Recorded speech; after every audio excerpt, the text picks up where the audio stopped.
حضرت مولا کائنات سیدنا علی علیہ السلام، ان کی زندگی کے اندر ان کے کئی مخالفین تھے. انہوں نے ان کے نام کو کم کرنے کے لیے بہت کوششیں کی، ان کو برا بھلا کہا. لیکن مولا کائنات کا طریقہ یہ تھا کہ انہوں نے کبھی کسی کو گالی نہیں دی، کبھی کسی کو برا بھلا نہیں کہا. ایک جو آبجیکٹو تھا، مقصد تھا، اس پر اختلاف رائے کیا. اس کو پورا کرنے کے لیے جو قرآن کا حکم تھا کہ ایک ایسا معاشرہ قائم کیا جائے جس میں نیپوٹزم نہ ہو، اقربا پروری نہ ہو، سب کو حقوق دیے جائیں، اس کے لیے وہ کھڑے ہوئے اور انہوں نے کوششیں کی.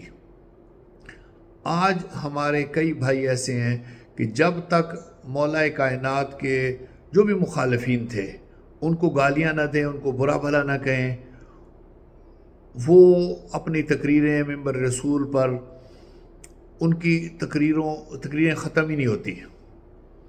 اگر ہم مولا کائنات کے نقش قدم پر چلنا چاہتے ہیں تو ہمیں ان والا وتیرہ اختیار کرنا ہوگا کہ ان کو لوگوں نے ان کے نام کو ختم کرنے کی کوشش کی، اور کائنات کا آج کوئی ایسا جگہ نہیں ہے جہاں ان کا اللہ رب العزت نے نام نہ پہنچایا ہو.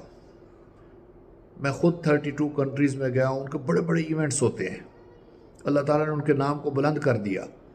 کروڑوں لوگ اپنا نام علی رکھتے ہیں. محمد کے بعد سب سے زیادہ نام رکھا جانے والا حسین، حسن اور علی ہے.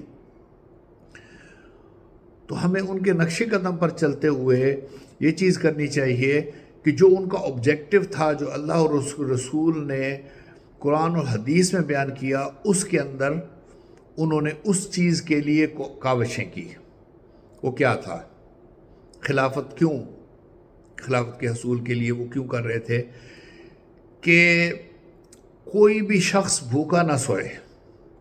ہر شخص کو، بے شک وہ یتیم ہے، بیوہ ہے، بوڑھا ہے، معذور ہے، اس کو کھانا اس کے گھر میں ملے. کسی کے ساتھ ظلم نہ ہو، زیادتی نہ ہو، انصاف کا بول بالا ہو، اقربا پروری نہ ہو، نیپوٹزم نہ ہو. تو اس چیز کے لیے مولا کائنات نے کوشش کی. تو آج ہم اس چیز میں وقت ضائع کرنے کی بجائے کہ پوری زندگی آگے نسلوں کو بھی یہ بتائیں کہ فلاں نے مخالفت کی تھی، ہم نے اس کو ہر روز گالیاں دینی ہیں، پھر ہمارا عشق علی پورا ہوگا. یہ نہیں. جس مقصد کے لیے وہ تشریف لائے تھے، ان کی کاوشیں تھیں، اس مقصد کو پورا کرنا، یہ اللہ اور اس کے رسول کی بھی اتباع ہوگی اور حضرت علی رضی اللہ تعالیٰ عنہ کی محبت بھی ہوگی. شکریہ والسلام. اگر آپ کو کوئی بات بھی اچھی لگے آپ آگے شیئر کریں، یا آپ کی اس دنیا اور آخرت کے لیے ثواب کا باعث بنے گا.